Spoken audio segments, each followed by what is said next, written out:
आहे. या भगवतीचं देवीचे यथार्थ चिंतन भगवान बाबांचा अभंगनी शिविरात घेतलेला आहे.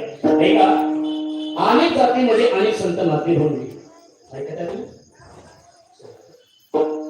अनेक जातीमध्ये अनेक संत महात्मे होऊन गेले. सांगायचा पुरावा म्हटलं तर आमची मारियाची दात, आमची मारियाची जात,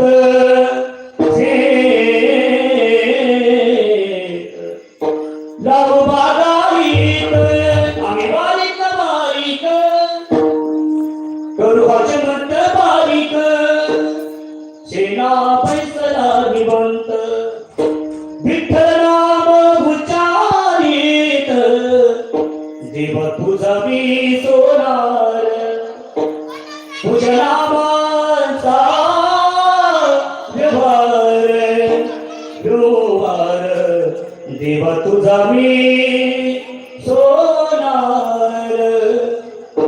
सगळ्या जातीमध्ये संत महात्मे जन्माला आले महाराज. ऐका, सगळ्या जातीमध्ये संत महात्मे जन्माला आले, पण ब्राह्मण कुळामध्ये एक महात्मा जन्माला आला. त्या महात्म्याचं नाव आहे शांती ब्रह्मनाथ महाराज. ब्राह्मण कुळामध्ये, आणि ब्राह्मण कुळामध्ये शांती ब्रह्म, शांतीचं प्रतीक म्हणजे नाथबाबाकडे बघायचं, आणि नाथबाबा नंतर गोरक्षनाथ टेकडीचे नवनाथ बाबा यांच्याकडे आपण शांतीचं प्रतीक बघायचं. मार्ग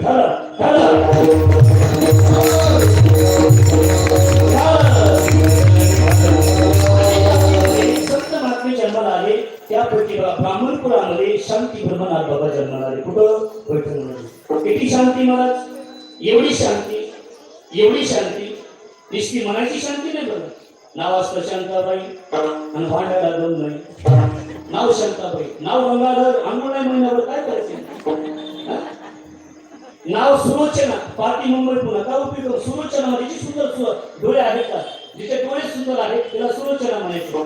नाव सुलोचना, पार्टी मुंबई पुन्हा काय उपयोग आहे मला. जसं नाव असेल का तसं बघा. वैभव, काय वैभव माझ्या माणसाचं, गोड आवाज, सुंदर आवाज आहे. अशा शिफ्टीमध्ये शब्द लावलं म्हणजे वैभवच मला ते सोपं आहे. वैभव महाराज, सदाशिव महाराज, रामेश्वर महाराज, गणेश महाराज, आमचे सतीन महाराज नावासारखे बघा जीवन आहे मला त्यांचं. जसं नाव असेल तर तसं जीवनामध्ये आपण वैद्य पाहिजे. भागवत ऐकली आपण, भागवत बाबाच्या मुखातून. भागवत म्हणजे भक्त आहे महाराज. त्या भक्ताचं नाव आहे नारायण. नारायण हिरण्यकश्यपूचा मुलगा होता. कोण? नारायण. आणि हिरण्यकश्यपूचं प्रीत होतं नाव घेऊन देवाची. ते प्रीत हिरण्यकश्यपूचे नाव होतं नारायण. परिणाम होळी पाषाणाला पाना, होळी पाषाणाला पाना, पाषाणाला पाना, नाम तुझे रे, नाम तुझे रे, नाम तुझे रे नारायणा. नाना पिटी गुणाचं बरोबर असतात. नानाची पिटी तयार आहे. राजूरीला पिटी दिली बाजू कीर्तनामध्ये गोड समाधान होतो. नानाकडे करा तरी किती काय महाराज, सर्व निकांत प्रेम करतात. पिटी सोड वाजवताय. फोडी पाषाणाला पाना, नाम तुझे रे नारायणा. कसं नाव असेल का तसं आपण जीवनामध्ये वागलं पाहिजे. मला नाव नारायण, पण भजनाच्या माध्यमातून, नामचिंतनाच्या माध्यमातून पाषाणालाही पाना फुटावा अशी एवढी नामामध्ये ताकद असावी.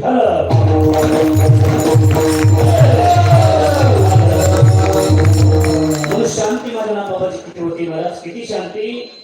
मुसलमानाचा माणूस आहे महाराज, आणि मुसलमानाचा माणूस माझ्या नाथबाबाच्या अंगावर एकदा नाही 108 वेळा फुटला महाराज. येवनाचा माणूस आहे. नाथबाबाने स्नान केलं, आणि स्नान केल्याच्या नंतर बघा आपल्या खांद्यावर ठिकाणी धोतर टाकलं आणि निघाले वाड्याकडे. वाड्यावर निघाले आणि त्या वठ्यावर काही ब्राह्मण लोकांनी पैसा दिला होता त्याला, आणि त्या मुस्लिमच्या त्या बांधवाच्या ठिकाणी कान भरले होते. नाथबाबा फक्त रागाला पाहिजे, तुला काय पैसे मागायचे तेवढे मागून घे. शांती सांगतो मी, शांती. शांती किती होती. आपल्याला शांत राहायचं म्हणजे जमत नाही ना. काम होतो कीर्तनामध्ये, इकडे तिकडे कथेमध्ये काम होतो. शांती किती होती. वट्यावर बसला होता येऊन मुस्लिम कुळातला एक बांधव. पैसे दिले महाराज, आणि पैसे पण सांगितलं नाथबाबा राग आला पाहिजे. रागाच्या माध्यमातून किती पैसे मागायचे तेवढे घेऊन जा. त्या यवनाने मुसलमानाने पान ठरलं महाराज, आणि एक पान नाही महाराज, असे हजारो पान तिने आणून ठेवले. पुन्हा लावायचा पानाला काट लावायचा महाराज. एक एक पान कोणामध्ये टाकायचं, नाथबाबाच्या अंगावर टाकायचं. 108 वेळा नाथबाबाच्या अंगावर फुंकला. परिणाम प्रसाद देवोनी मुख केला